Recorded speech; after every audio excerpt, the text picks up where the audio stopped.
You're listening to part one of a Barefoot Lawyer Reports podcast on Chen Guangcheng's letter to the United Nations.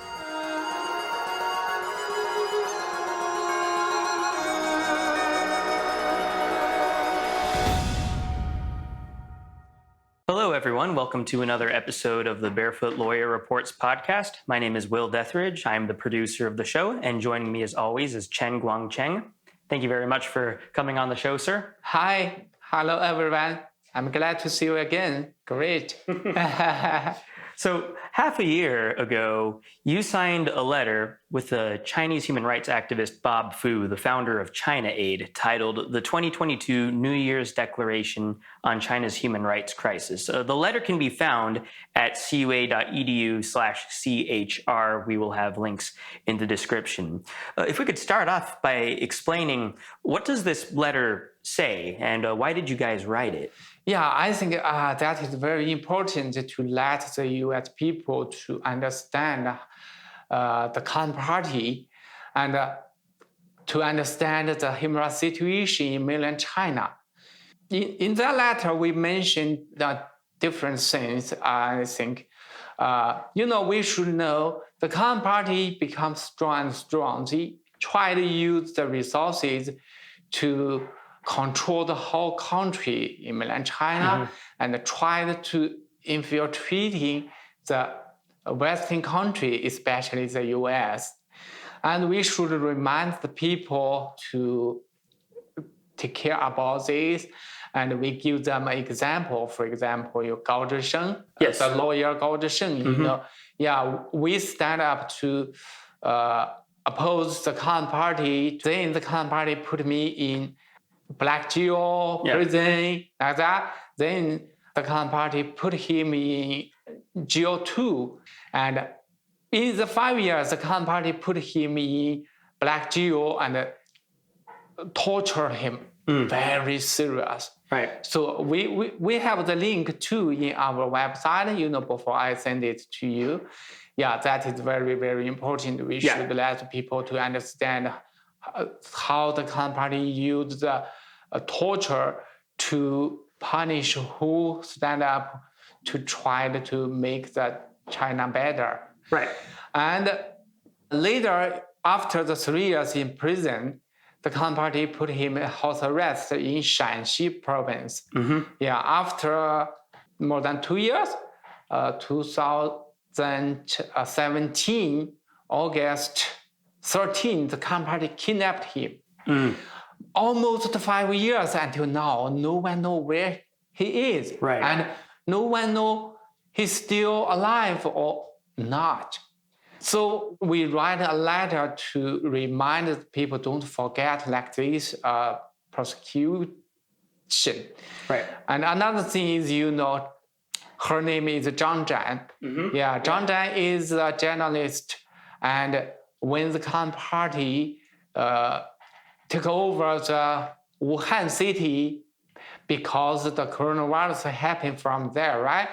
So a lot of people died, even, every day, a lot of.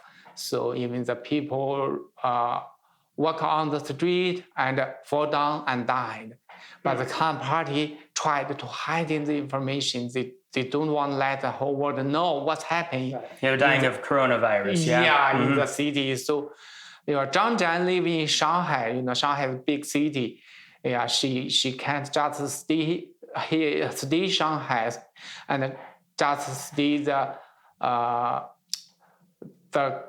good place, not dangerous, right? She tried to go to Wuhan city and use her cell phone to take a video, to write something. She didn't want to just stay in a comfortable place. She wanted to actually go and expose the communist part.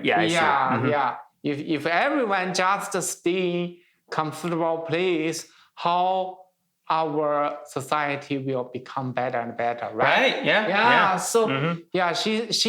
She mentioned about that, use the video. She said, I tried to work hard to make our country become better and better. I know if I do that, maybe I have to spend the blood life. Spill the blood, yeah. Yeah. So, but I know, but we can't just wait. Right. Just let the evil happen. We ignore that.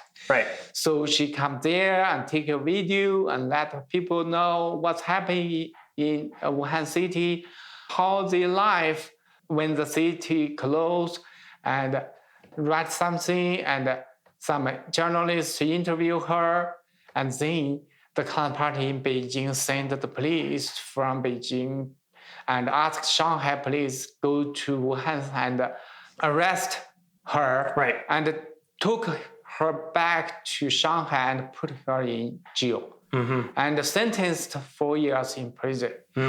So yeah, that's very evil. You can see in mainland China, who stand up to talk the truth, the Communist Party will find a way to punish them. Right. So even the Communist Party, not just the Chinese people, they harm the people around the world. Right. Yeah, so you couldn't get this information about COVID. Yes. And even the Communist Party spend money to buy some people in the US, work for them to steal in some information they need. Stall the information, yeah. Yeah, and use some people to give the activists trouble in the US. And even, this year in the spring, some person killed a lawyer in New York. Yes, we made a video about that. How dangerous you can see, even in the US. Yeah, you can think before, the Trump administration stopped Houston, the Communist Party's embassy. Could you repeat that? What did they do again with the Chinese? The Pompeo closed the Communist Party's embassy in Houston, right? In Houston, yes, the Houston embassy. Yeah. That what's the meaning?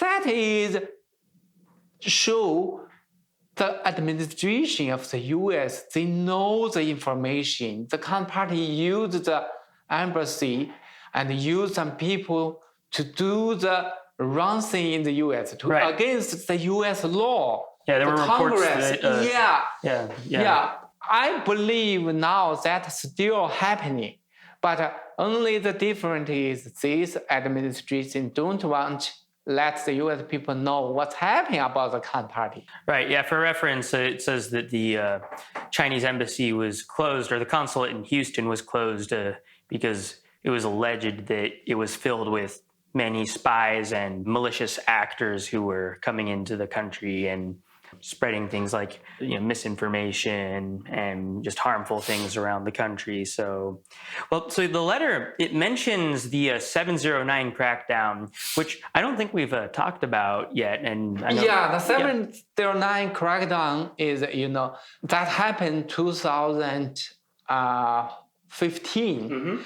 The Communist Party used their mouthpiece and used their clouds to persecute all the activists, the human rights lawyers, the artists, the journalists in the whole country.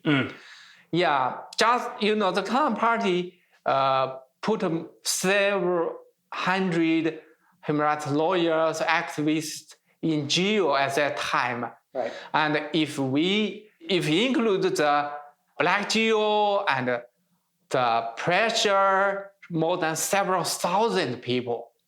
So the Communist Party gives them trouble and stop them to meet their lawyer and stop them to contact to their family. Even the Communist Party used the torture to let them see, I have a crime. I do some wrong thing. Right, they would admit to doing crimes they never committed because they were tortured. Yeah. If you don't see, in fact, I know that the Communist Party write down the sentence already. Yes. And use torture to ask you read it and remember it. Yep. Then talk by yourself. Yep. Then the Communist Party take a video and use the video on their mouthpiece to looks like he real or her real did some wrong thing. They really committed the crime, yeah. Yeah. And let the Chinese people to hit them. Yeah. That is wrong, right? Oh, yeah. But the country always use that way to try to prosecute the human rights they don't like. Right. Yeah, the activists, the lawyers, even in the black jail, the Communist Party use the force way to give them the special medicine. We don't know what they are. Oh, but if the people eat that, you will feel very uncomfortable, and you will feel your mind not clear. Yeah, like a drug or a medicine they give prisoners. Yeah. And you will feel, oh, I'm so angry. I tried to do something like that. Yeah. So if do something, the Communist Party use that excuse to punish more. Yeah, if you do something under the influence of this medicine or drug, they'll use that as an excuse to punish you more. Yeah. So we write the letter. We try to remind the Western country, don't forget the Communist Party is still there. The Communist Party is the enemy of humanity. The Communist Party will not just hurt the Chinese people. They tried to destroy our freedom life. Yes. They tried to change the U.S. Free market, freedom of speech, and like that. So. You've been listening to part 1 of a Barefoot Lawyer Reports podcast on Chen Guangcheng's letter to the United Nations. Check back next week to listen to part 2.